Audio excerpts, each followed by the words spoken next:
میں اور آپ جس سوسائٹی میں آج رہ رہے ہیں اس میں بہت سارے لوگ خیر کی طرف آتے ہیں، بڑی تیزی سے نیکی کے ارادے کرتے ہیں، مخلص ہوتے ہیں، اخلاص بھی پورا ہوتا ہے، لیکن نیکی پر ڈٹے نہیں رہتے۔ کچھ دن تو خیر سے کام کرتے ہیں، کچھ دن تو جد و جہد کرتے ہیں، لیکن جتنی تیزی سے وہ آتے ہیں اتنی تیزی سے واپس جاتے ہوئے بھی دکھائی دیتے ہیں۔ کچھ دن تو ایسا ہوتا ہے کہ 5 نمازوں کے ساتھ تہجد بھی شروع ہو جاتی ہے، تلاوت قرآن مجید، ذکر، اذکار، درود و سلام،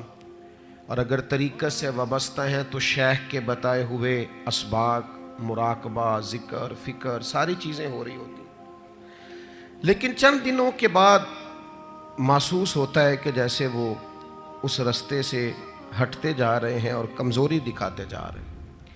امام حسین رضی اللہ تعالیٰ عنہ کی زندگی سے ہم نے جو چیزیں سیکھنی ہیں ان میں سے ایک سبق یہ لینا ہے کہ انسان ڈٹ کے دین پر کیسے کھڑا ہو سکتا ہے۔ آپ یقین کیجئے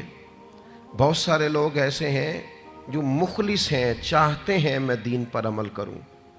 لیکن صرف اپنی برادری کا مقابلہ ہی نہیں کر پاتے، اپنے دوستوں کے بیچ ہی سٹینڈ نہیں لے پاتے، اپنے گھر کے اندر ہی انہیں کھڑا نہیں ہونا آتا، ذرا سی بھی استقامت نہیں دکھاتے۔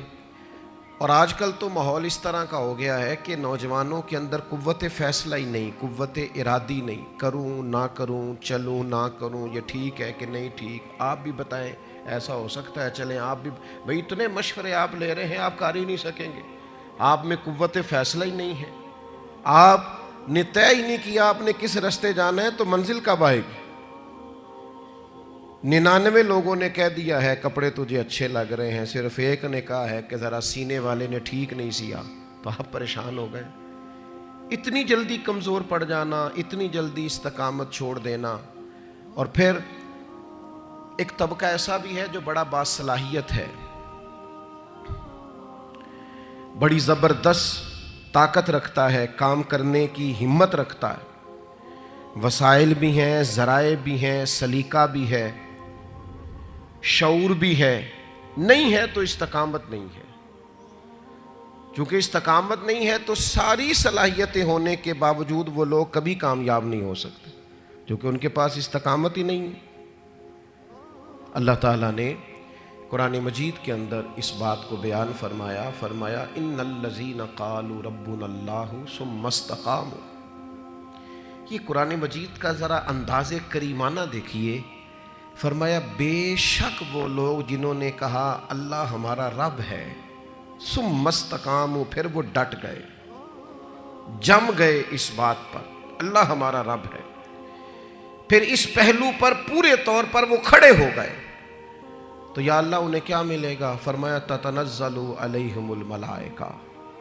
ہم ان کی مدد کے لیے فرشتوں کا نزول فرما دیں گے، فرشتوں کا ان پر نزول ہوگا۔ اللہ تخافوا ولا تحزنوا،